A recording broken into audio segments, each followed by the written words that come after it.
Vasanth TV ரசிகர்களுக்கு வணக்கம். இன்னைக்கும் நம்முடைய சினிபூத்துல சினிமா பத்தின பல விஷயங்களை தான் பார்க்க போறோம். சரி, எடுத்தோன்னே இந்த பொங்கல்ல போட்டி அப்பாவும் பொண்ணும் அப்படின்ற மாதிரி தான் இருக்கு. ஏன்னா ஆல்ரெடி நம்ம எல்லாருக்கும் தெரிஞ்சதுதான் கேம் சேஞ்சர் அப்படின்ற படம் பொங்கலை முன்னிட்டு ரிலீஸ்க்கு காத்திருக்கு அப்படின்றது. ஸோ பொங்கல் அப்படின்னு சொன்னாலே தெலுங்குலையும் சரி தமிழ்லையும் சரி எப்பவுமே ஆடியன்ஸ் தனியாக இருப்பாங்க. படத்துக்குலாம் போகணும், ஜாலியாக என்ஜாய் பண்ணணும், காலையில் பொங்கல் வச்சோமா தேட்டரில் போய் உட்காந்தோமா அப்படின்னு இருப்பாங்க.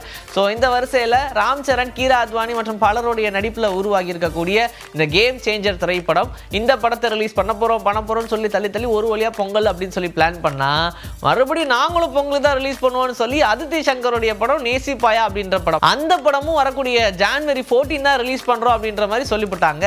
நமக்கு தெரிஞ்சதுதான் விஷ்ணுவர்தனுடைய இயக்கத்தில் ஆகாஷ் முரளியோடைய நடிப்பில் உருவாகி இருக்கிற திரைப்படம். இதில் முக்கியமாக எல்லாருமே அதித்தி சங்கருக்காக தான் இந்த படமே போய் பார்ப்போம் அப்படின்ற மாதிரிலாம் ரசிகர்கள் தனியாக காத்திருக்க இந்த படத்தையும் வரக்கூடிய ஜனவரி 14 ரிலீஸ் பண்ணலாம் அப்படின்ற மாதிரி பார்த்துட்டு இருக்காங்களாம்.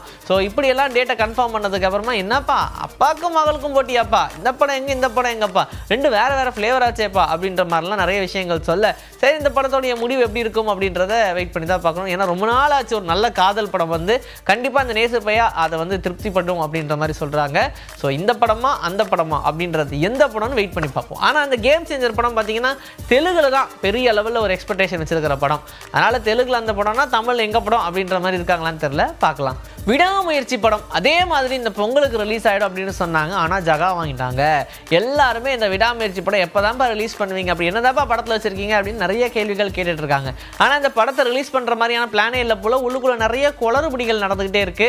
சரி, அவங்களுக்கு என்ன பிரச்சனையோ அவங்க பாவம்ல அப்படின்ற மாதிரி நாம ஒரு பக்கம் நினைச்சாலும் அஜித்துடைய ரசிகர்கள்லாம் விடமாட்டேன்ல, தலை அஜித் படத்தை எப்போ ரிலீஸ் பண்ணுவீங்க அப்படின்ற மாதிரி தான் வெயிட் பண்ணுறாங்க. ஸோ இந்த வரிசையில் கண்டிப்பாக இந்த படத்தை ரிலீஸ் பண்ணி அப்படின்ற கட்டாயத்தில் இருக்காங்க. ஆனாலும் பொங்கலுக்கு ரிலீஸ் இல்லை அப்படின்னு சொல்லி கைவிட்டோன்னு மனசே விட்டாங்க ரசிகர்கள். இன்னொரு பக்கம் குட் பேட் அக்லி படத்துடைய வேலைகள் விறுவிறுப்பாயிட்டு இருக்கு. லாஸ்ட் ஷெட்யூல் போகிறாங்க அப்படின்லாம் சொல்கிறாங்க. ஸோ இறுதிக்கட்ட வேலைகளை கண்டிப்பாக இந்த படத்தில் ரொம்ப ஃபாஸ்ட் பண்ணி ஆகணும்னு நினச்ச மாதிரி தமிழ் புத்தாண்டுக்கு இந்த திரைப்படத்தை ரிலீஸ் பண்ணி ஆகணும் அப்படின்றதுல செம ஃபோக்கஸ்டாக இருக்காங்க. ஸோ இப்படி பார்க்கும்போது கண்டிப்பாக இந்த குட் பேட் அக்லி படம் விடாமுயற்சி படம் ரிலீஸ் ஆகலையே அப்படின்ற வருத்தத்தை போக்கிடுன்ற மாதிரி சொல்கிறாங்க.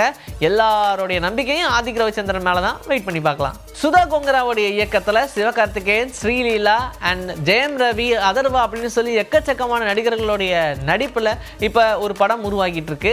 அது சிவகார்த்திகேயனுடைய 25வது திரைப்படம் அப்படின்றது தெரிஞ்சது தான்.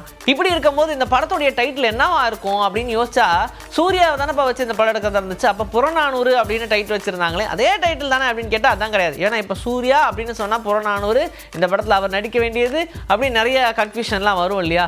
லேட்டர் இந்த மாதிரி பிரச்சனைகள்லாம் வரக்கூடாது அப்படின்றதுனால படத்துடைய டைட்டிலை மாற்றணும் அப்படின்னு சொல்லி நம்பர்ஸ்லேயே வச்சுட்டாங்க. 1965 அப்படின்ற மாதிரியான டைட்டில் வைக்கலான்னு பிளான் பண்ணியிருக்காங்களாம். ஏன்னா ஆல்ரெடி அந்த வருஷத்துடைய அந்த காலகட்டத்தில் நடக்கக்கூடிய ஒரு கதையாக தான் இந்த படத்தை எடுக்கவே போகிறாங்க.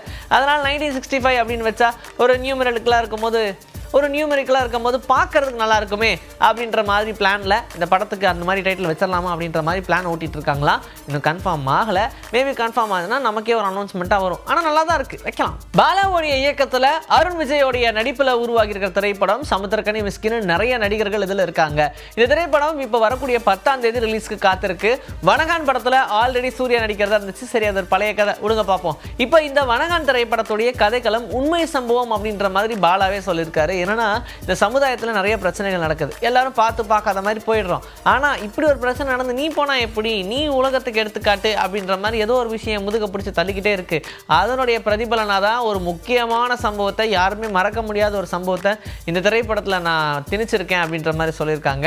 அண்ட் அப்படி ஒருவேளை நான் பண்ணலைன்னா இந்த சமுதாயத்துக்காக நீ என்ன பண்ண, நீ இருக்கிறதே வேஸ்ட் இந்த சமுதாயத்தில் அப்படின்ற மாதிரி நானே எனக்கு கொஸ்டின் பண்ணிக்க வேண்டியதாக இருக்கும் அப்படின்னு நிறைய உருக்கமான விஷயங்களை சொன்னது மட்டும் இல்லாமல் ரொம்ப ஆழமான கருத்தை இந்த வனகான் திரைப்படத்தில் சொல்லியிருக்கிறதாவும் சொல்கிறாங்க.